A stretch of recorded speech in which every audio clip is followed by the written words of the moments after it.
Hello mga ka-anime, this is your One-chan. Ngayon nga ay pag-uusapan naman natin ang Chapter 50 ng Spy Family manga series. Excited na ba kayo mga ka-anime? Aya, kore suki. Kore kudasai. Sana ay wag nyo rin po i-skip kahit yung maikling ads dahil malaking tulong na ito sa ating channel. Okidoki. Tara magsimula na tayo. Konting recap muna tayo sa nakaraan. Matapos ngang makaalis ng grupo ni Yor sa dati nilang kwarto, ay agad namang dumating doon ang assassin's leader. Inalam niya kung ilan nga ba ang kasama ni Olka. Samantala nag-aalala naman si Lloyd kung ano ang ginagawa ni Yor. Si Yor naman ay tila naguguluhan sa kung ano nga ba ang dapat niyang gawin, dahil hindi niya pa rin nakakausap ang kanyang mag-ama.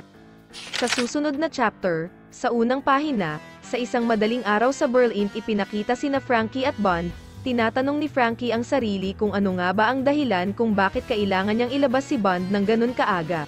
Nagrereklamo siya tungkol sa pagpepetsit kay Bond. Sinabi niya rito na sa palagay daw ba ni Bond ay wala siyang mga cool na black ops stuff na maaari niyang gawin at gusto na niyang bumalik sa dati niyang buhay.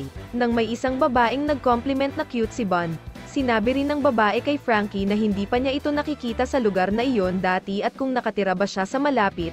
Binati ni Frankie ang babae at sinagot na parang ganun na nga, ngunit umalis rin ang babae at nagpaalam. Pagkatapos iminungkahi ni Frankie na maging aso niya na lang si Bond, marahil ay iniisip ni Frankie na mapapalapit siya sa mga babae dahil kay Bond. Sa Princess Lorelei naman, si Lloyd ay nasa deck, at iniisip sa kung paano siya nabigo na maunawaan ang pag-uugali ni Anya noong nakaraang gabi. Sinasabi niyang siya si Twilight, at siya ang Westalis greatest spy. Dumaan siya sa mga training upang maging kalmado sa anumang pagkakataon, kahit pa kamatayan ang kahaharapin niya. Pagmamasid, pagsusuri, kakayahang umangkop, hinasa niya ang mga kasanayang ito hanggang sa dulo, at nakatulong ito sa kanya na makaligtas sa mapanganib na mundo. Ngunit ngayon raw ay malinaw na hindi siya ang perpektong espiya na inakala niya. May mga bagay pa rin sa mundo na hindi niya naiintindihan. Hindi siya dapat maging overconfident sa kanyang kaalaman at karanasan. Ipinaliwanag niya na ang mga hindi natin alam ay ang higit na nakakatakot, tulad ng kamatayan, masasamang espirito na hindi natin nakikita, mga kapitbahay at mga karatig na lupain.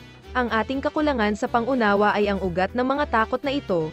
Ang ilan ay ipinagsasawalang bahala na lamang ang mga ito upang matahimik ang kanilang isipan. Ngunit siya raw ay isang espiya, hindi siya natatakot sa hindi niya alam. Ngunit agad rin niya itong sinalungat na natatakot siya. Ngunit malalampasan niya ang takot na iyon. Sinabi niyang ito ang ikalawang araw ng kanilang cruise, at nanindigang malalampasan din niya ang hamon na iyon sa pangalawang araw nila sa cruise ship. Sa susunod na panel ay ipinakita si Anya na masarap ang tulog. Sa loob ng cruise, ipinaalam ni Matthew McMahon kina Heyman at Vides na hindi na nila i-entertain ang Greys, at sinabing nagkaroon sila ng blow-up noong isang gabi, at wala sa mood ang mga Greys na gumawa ng kahit ano. Tiniyak niya sa mga lalaki na hindi nila kasalanan at sinabihan silang magpahinga para magsaya. Siya na raw ang bahala sa mga Greys. Sa susunod na pahina, magkasamang naglalakad sina Lloyd at Anya sa paligid ng barko. Kumakanta nga si Anya tungkol sa magiging adventure niya sa loob ng barko, kung saan sinusubukan ni Lloyd na obserbahan, pag-aralan, at iakma ang mga lyrics sa kanta at mga kilos ni Anya. Iniisip naman ni Anya na nakatulog kaagad siya kagabi, ngunit kailangan pa rin niyang hanapin si Yor para matulungan ito. Ang problema nga niya ay magugulat ang kanyang ama kung sasabihin niya dito ang tungkol kay Yor at ang kanyang plano, kaya't nag-isip siya ng paraan para makatakas kay Lloyd upang matulungan ang kanyang ina. Nagsimula si Anya sa maliit na golf. Iniisip na ang golf ay ang mga bagay na gusto ng mga matatanda at kapag naging busy si Lloyd ay agad siyang tatakas. Ngunit mabilis na nakakuha ng hole-in-one si Lloyd na ikinagulat ng iba pang manlalaro. Nagulat si Anya dahil mabilis na natapos si Lloyd at tinanong siya ng kanyang ama kung gusto niya rin bang subukan dahil masaya nga raw iyon. Agad naman itong sinubukan ni Anya, ngunit siya ay naiinis dahil laging hindi pumapasok ang bola. Nagsuhestyon si Lloyd kay Anya na maging kalmado at tamaan ang butas ng dahan-dahan. Natapos nga ang kalahating araw na sinusubukang ipasok ni Anya ang bola. Iniisip ni Lloyd na kailangan niyang hayaan si Anya hanggang sa magtagumpay siyang maipasok ang bola at hayaan siyang maglaro hanggang makontento siya. Ngunit niyaya na rin siya ni Lloyd magtanghalian kalaunan. Habang kumakain, inis na inis si Anya at hindi makapaniwala na siya ang nahulog sa bitag ng kanyang ama, at nasayang ang kalahating araw ng dahil lamang sa golf. at nag-isip ng bagong plano upang makatakas kay Lloyd. Pagkatapos kumain, pumunta sila sa library. Iniisip ni Anya na gusto ni Lloyd ang makadiskubre ng iba't ibang bagay, at pumusta na madi-distract si Lloyd sa loob ng library. Ngunit pagpasok, sinabi ni Lloyd na nabasa na niya lahat ng libro sa loob ng library, at nakita si Anya na nag-i-enjoy sa pagbabasa ng manga. Ngunit kalaunan ay napagtanto rin ni Anya na baka maulit ang nangyari sa golf area. Sa buong maghapon, sinubukan ni Anya na gawing busy si Lloyd gamit ang iba't ibang activity sa loob ng cruise, kagaya na lamang ng pagsosolve ng puzzle. Sinabi niya kay Lloyd na hindi niya kayang buuin ang puzzle kung wala si Lloyd, ngunit iniisip ni Lloyd na basic lang sa kanya iyon, at kayang mabuo ang puzzle sa loob lamang ng 2 minuto. Nagtungo rin sila sa isang ice skating rink, ganun din sa isang magic show, ngunit masyadong nadala si Anya dahil sa pag-i-enjoy sa bawat activity ng cruise. Habang nangyayari ito, patuloy na pinagmamasdan ni Lloyd si Anya. Sa oras ng hapunan, ngumisi si Anya habang kumakain. Iniisip na hapunan na at hindi pa rin siya nakakatakas kay Lloyd. Hindi siya makapaniwalang nakalimutan niya si Yor at sa halip ay nag-i-enjoy siya sa mga ginawa nilang activities. Samantala, nagtataka naman si Lloyd kung bakit mukhang masama ang loob ni Anya matapos magsaya buong araw. Tinatanong ang sarili kung may nagawa ba siyang mali, at kailangan niyang ma-overcome ang mga bagay na hindi niya pa nalalaman. Nag-aalala siya na baka galit sa kanya si Anya, at isang pagre-rebelde na ba ang nasa isip ng kanyang anak.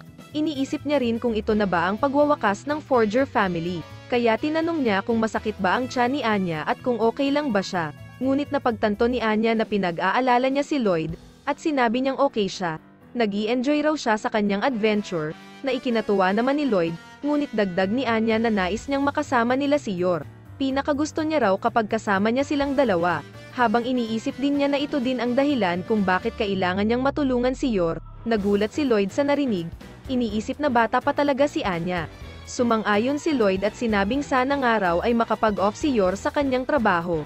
Nagsuhestyon siya sa kanyang anak na maaari nilang tanungin kung may oras si Yor na makipagkita bukas. Gulat na nagtanong si Anya kung alam ba ni Lloyd ang kinaroroonan ni Yor. Sumagot si Lloyd na hindi ngunit magpapadala sila ng mensahe sa pamamagitan ng concierge, at kung mag-reply raw si Yor ay pwede nilang ayusin ang kanilang pagkikita bukas. Nasinang ayunan na lang ni Anya. Pagkatapos ay sinabi ni Lloyd sa kanya na magkakaroon ng fireworks pagkatapos ng kanilang hapunan, at tinanong si Anya kung gusto niya itong makita dahil ito raw ang night's main event, at idinagdag na baka makita nila si Yor doon. Nang marinig ito, isang excited na si Anya ang pumayag na pumunta. Sa deck naman ng cruise ay unti-unti nang dumami ang mga tao at ipinakita rin ang iba pang mga grupo ng mga assassin. Sa susunod na pahina, habang nakatayo sa tabi ng radyo, nakasagap si Matthew ng transmission at tinawagan ang kwarto ni Olka. Sa loob naman ng kwarto, natatakot si Fersil sa pagring ng telepono at lahat sila ay nakatingin dito. Sinagot ito ni Yor at ipinaalam sa iba na si Matthew ang tumawag. Sinasabing nakuha na nila ang already signal mula sa barko, at para sa pagtatagpo, kahit ito ay mangyayari pa sa loob ng 4 na oras pa simula ngayon, sinabi ni Yor sa grupo na kailangan nilang maghanda dahil ang mga kalaban ay nasa deck na, at mahigpit na nagbabantay kaya kailangan nilang magpalit ng kanilang mga disguise. Sa ibang lugar, ang Assassin's Leader ay nakipag-ugnayan sa informant, na humarang sa transmission, ngunit hindi siya sigurado sa sinabi nito.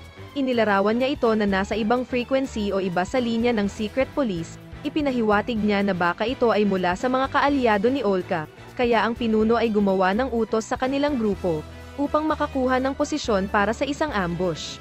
Ipinakita nga ang mga assassin na naglalakad papunta sa kani-kanilang pwesto. Samantala, matapos makitang walang sign ng mga kalaban ang babaybayin, lumabas si Yor, Olka, Graham, at Zeb sa kanilang kwarto at nagsimula ng maglakad. Nako, makakaharap na nga ba ni Yor ang kanilang mga kalaban, magtagumpay kaya siyang maihatid si Olka ng ligtas? Abangan pa ninyo ang mga susunod na kabanata. Kung may nais kayong mga anime na gusto ninyong gawan natin ng review ay mag-comment lamang sa baba ng bidyong ito. Hanggang dito na lang ka-anime. Kitikit sa mga susunod nating mga videos.